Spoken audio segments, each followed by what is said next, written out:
I thought it would be fun and easy to explore all the ways that we can add texture to our cards. There's so many. But as I got further and further into it, I got myself really confused. Is it texture or is it dimension? Are they different? Are they the same? Can you have one without the other? I think texture changes the surface of the card. So in that way, anything with dimension has texture. But I feel like just popping up a layer is dimension without texture. See how I got confused?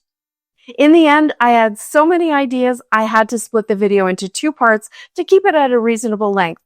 So this week, I'm sharing texture with dimension, and part 2 will have texture without dimension.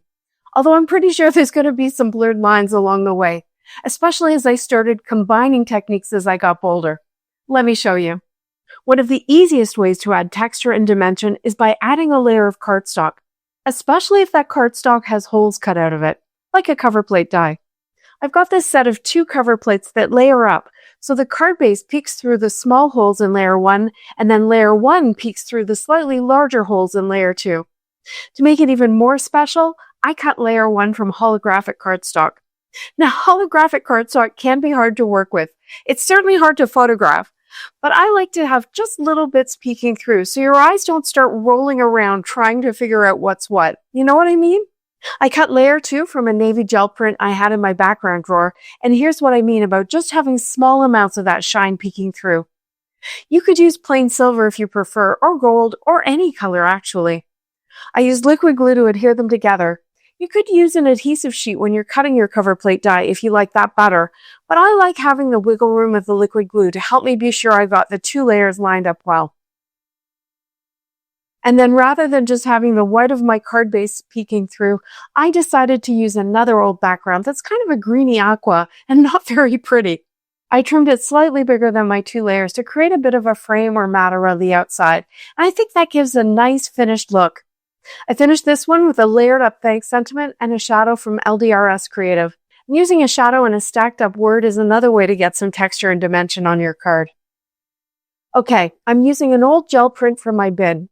This looks like it was probably a roll-off sheet. So what if you don't have a 2-layered cover plate set like that? No worries, just use whatever cover plate you have. It's still going to give you texture and dimension when you layer it on top of another panel. I'm using layer 2 from the same set, but you just use whatever cover plate you have. 2 things I'm doing that are the same as the last card is 1, I'm using holographic cardstock underneath the cover plate die cut. And 2, my holographic panel is slightly bigger to create that frame around the pattern. Now there's more holographic cardstock showing through, and if you like that, stay with it. But I thought it would be fun to fill in the little dots in the center of each of the designs. I have the dots still in the die, and I just popped them out with my poker, and then I glued them in randomly. This means that now there's going to be pink and yellow dots down in the areas where the outline portion of the die cut is just blue and purple. I just want to be sure I'm getting the most I can out of that gel print panel, and I've still got the little diamonds left, but I'll save those for another time. I finished this one with a simple white Celebrate die cut from scrapbook.com.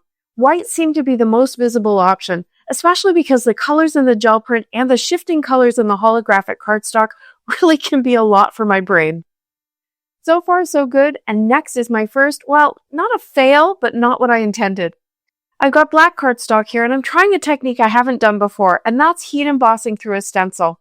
In fact, I haven't heat embossed at all in a while because it's summer here, and I don't like being hot. So I put down some anti-static powder, and then I used a foam blender with the embossing ink to get a really crisp design. Anyway, back to being hot. The powder I'm using is a release from my friend Brennan and Wow Embossing, so I wanted to support him, and plus, look at this Aurora Borealis. Isn't that gorgeous? I poured it over my panel, and I don't know what I was thinking with that tiny piece of paper to catch the excess. Definitely a bigger piece would work better. I heated up my heat tool, and then I started to melt the powder from behind.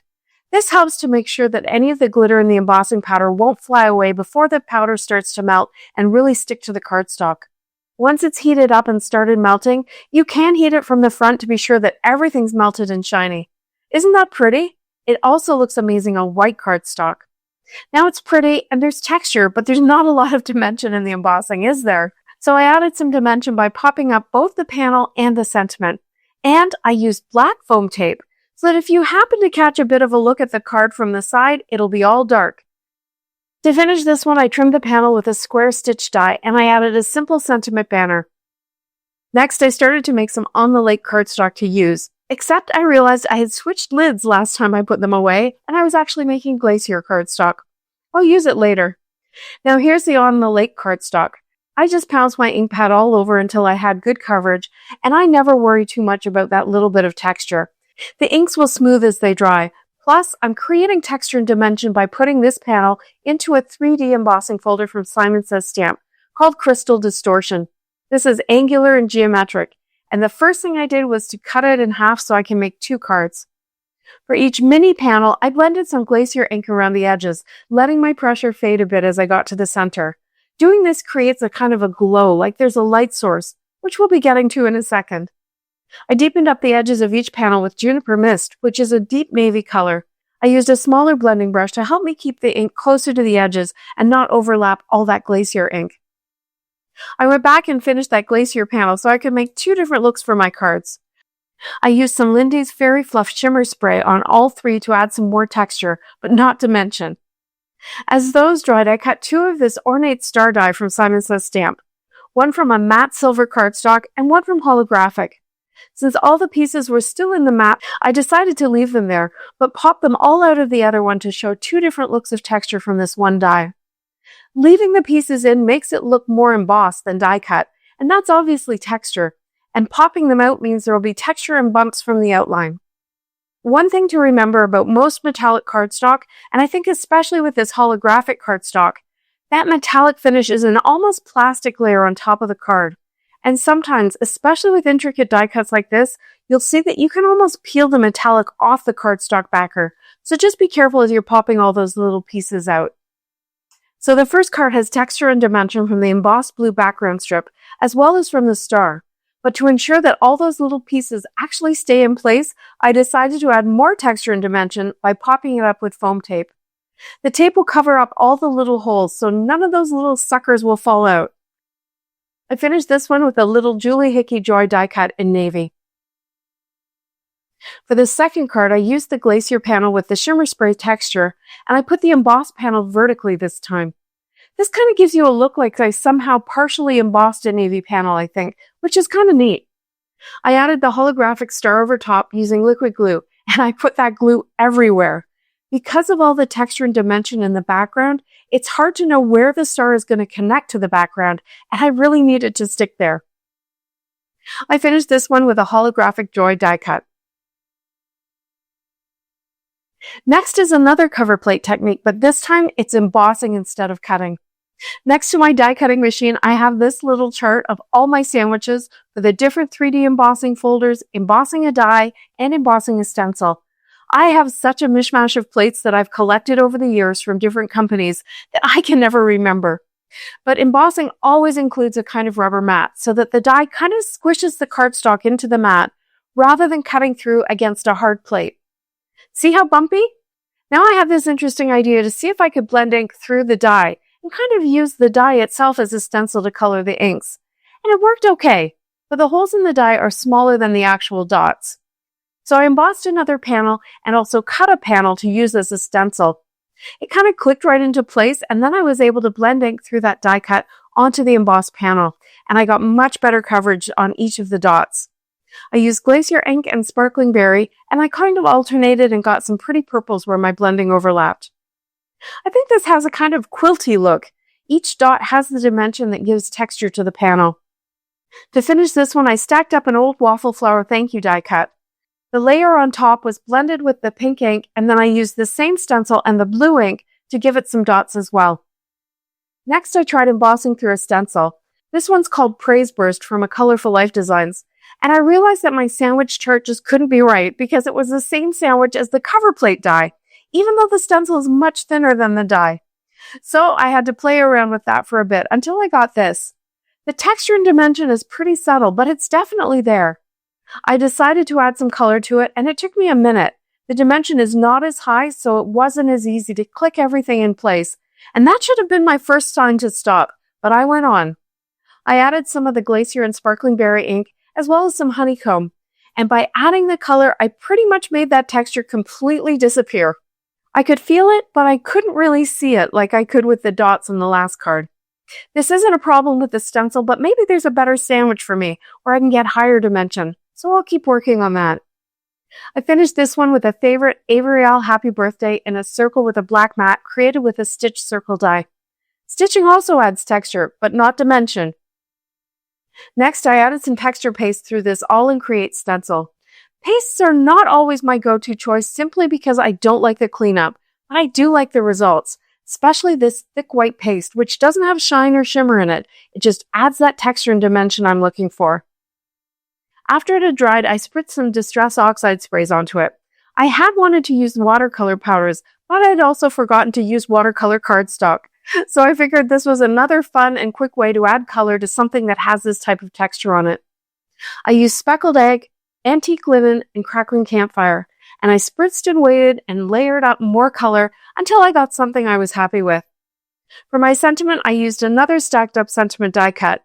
This one's from Concord and Ninth, and I spritzed the top layer with walnut stain oxide spray. This stencil has a decidedly masculine feel, and I think that the bold font and the colors I chose work well together. For my last card, I combined a bunch of texture techniques. I started with the Waffles die cut from Sizzix and Seth Apter, and I used liquid glue along all the little openings before putting it onto a piece of white cardstock. This is a great way to stretch a die cut and get the look of 3D embossing without a folder. Once it was dry, I put Wow embossing ink all over the bumpy panel, trying to press down to get into every nook and cranny.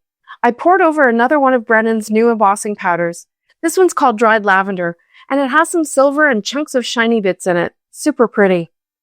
Again, I dried it from the back to start, and then after it had started getting hot and sticking to the cardstock, I was able to put it in my foil-lined shoebox lid and finish it off from the front. I went back and added a second layer with the foam blender to get some coverage on those kind of bald bits I had missed. But really, having those variances gives it even more texture and interest. The layers of embossing have really formed almost a skin over top of the die cut, and the texture on it is super pretty. So now, even though I would say that the Waffles die cut has a pretty masculine look, I decided to add a flower die cut along with a sentiment die cut. And for the final way to add texture and dimension, I rolled up a loop of tape and I added it to my acrylic block to hold my stacked up die cuts in place. Each one has 2 layers of cardstock, and I don't want them to move as I do the next step. I grabbed my old tonic crystal glaze, which is similar to glossy accents. I carefully added the glaze to the die cuts, and that in itself gives a rounded texture as well as some amazing shine. But then to go further, I added some bits of chunky iridescent glitter. This is a technique I learned from my friend Carly, and it always gives a really special finishing touch to any card. The outline flower is an old Ellen Hudson set, and the open petals allow that background to really be the star of the show. The Hello die is from Paper Rose. That was a lot, and I was moving pretty quickly, so if you have any questions, I'm always happy to answer. And there's even more coming up in the next installment.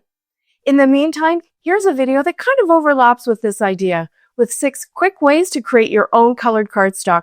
I'll see you over there. Thanks so much for watching. See you next time.